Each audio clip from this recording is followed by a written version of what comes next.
اس وقت تک نہیں بیٹھیں گے جب تک کہ یہ کالا قانون واپس نہیں ہوتا، اور جن لوگوں نے سازش کی ہے ان کو ہم الیکشن میں اور دنیا میں دکھا دیں گے کہ تم ملک کے دشمن ہو، سماج کے دشمن ہو، اس کانسٹیٹیوشن کے دشمن ہو۔ ابھی ہمارے دو بہت سینئر حضرات نے آپ کے سامنے ٹیکنیکل باتیں کی ہیں۔ یہ پولیٹیکل بل ہے، یہ وہ بل ہے جو ہندوستان کی تاریخ میں مسلمانوں کو اس سے بڑا عذاب کبھی نہیں آیا۔ بابری مسجد کی شہادت ہوئی، ایک مسجد کا مسئلہ تھا۔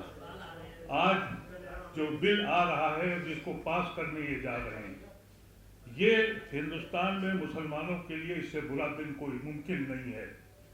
ہماری جائیدادوں کو لے کے جو جھوٹے الزامات لگائے گئے، یہ کہا گیا کہ جیسا ابھی قاسم رسول الیاس صاحب نے کہا کہ جس زمین پہ ہاتھ رکھ دو وہ وقف کی زمین ہے، اور لاکھوں ایکڑ زمین ان کے پاس ہے۔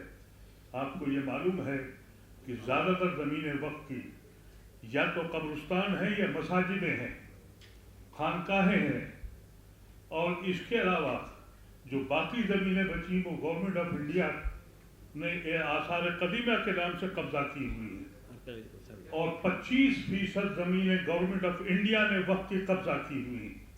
تھوڑی سی زمینیں ہمارے پاس ہیں جس کی آمدنی سے ہم مسجدوں کے اماموں کے تنخواہیں نکالتے ہیں، اور یہ بھون پیدا کیا گیا کہ یہ کمیونٹی اتنی بڑی، اتنی دولت مند ہے، ان کو یہ تک نہیں معلوم ہے کہ جب آپ وقف کر دیتے ہیں، انہوں نے یہ کہا ہے گورنمنٹ نے کہ ہم بہت فائدہ کرنے والے ہیں، ان کو یہ تک علم نہیں ہے کہ جب وقف کیا جاتا ہے تو جو وقف کرتا ہے اس کی ایما ہوتی ہے، اس کی ول ہوتی ہے کہ یہ زمین ہم دے رہے ہیں اسکول کے لیے، مدرسے کے لیے، کیا آپ وہاں 5 اسٹار ہوٹل بنائیں گے؟ ہمارے اس بیسک مقصد کو ختم کرنا چاہتے ہیں؟ اس مقصد کو ختم کرنے کے لیے کام کیا جا رہا ہے۔ یہ کہا جا رہا ہے کہ اس میں بہت غریب لوگ جو ہیں اور ان کو فائدہ ہونے والا ہے۔ میں پاسماندہ اور اشراف کی بات نہیں کرتا ہوں، لیکن ان لوگوں نے یہ شروع کیا۔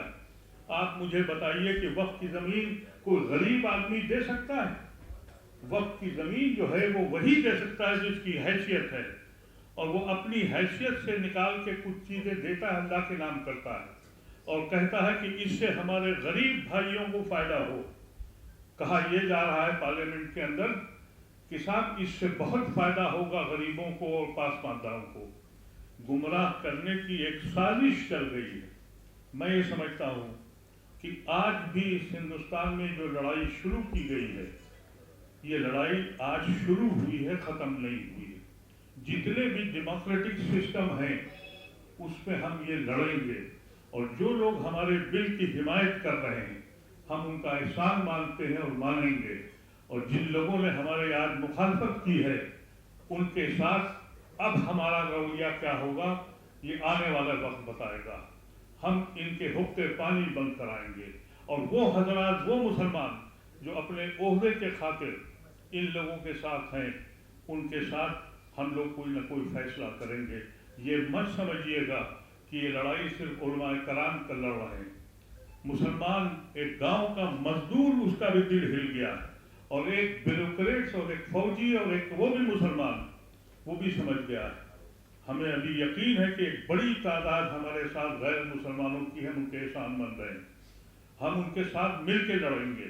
اور یہ جو انہوں نے تماشا شروع کیا مودی اور شاہ نے، اس کا مقصد یہ ہے کہ تم اس ملک میں اس طرح سے رہو گے کہ تمہاری جائیدادیں بھی ہم چھین لیں گے، تمہاری مساجدیں، تمہاری خانقاہوں پر ہمارا قبضہ ہوگا، ہمارا آدمی بیٹھے گا، جیسا ابھی ہمارے سیکرٹری جنرل نے کہا، وہ فیصلہ کریں گے۔ اس کو منظور کیا جا سکتا ہے؟ ہندوستان کی تاریخ میں اس سے بدترین دن کوئی نہیں آیا، لیکن یہ مت سمجھا جائے کہ یہ قوم مر گئی ہے۔ ہم شکر بھی کرتے ہیں مودی صاحب کا کہ انہوں نے ہمیں جگانے کی کوشش کی ہے۔ ابھی تک ہمارے بچوں کو لنچ کرتے تھے، ہم اس لیے چپ تھے کہ اس کا بچہ مارا گیا، میرا بچہ تو بچ گیا۔ ابھی تک ہمارے پر بلڈوزر چلاتے تھے، ہم یہ کہتے تھے کہ اس کا گھر گر گیا، میں تو بچ گیا۔ اب آج ہمارے دین کا مسئلہ کھڑا ہو گیا ہے۔ آپ یاد رکھیں، اور آپ کی مدد ہمیں چاہیے، اس لیے کہ جو صحافی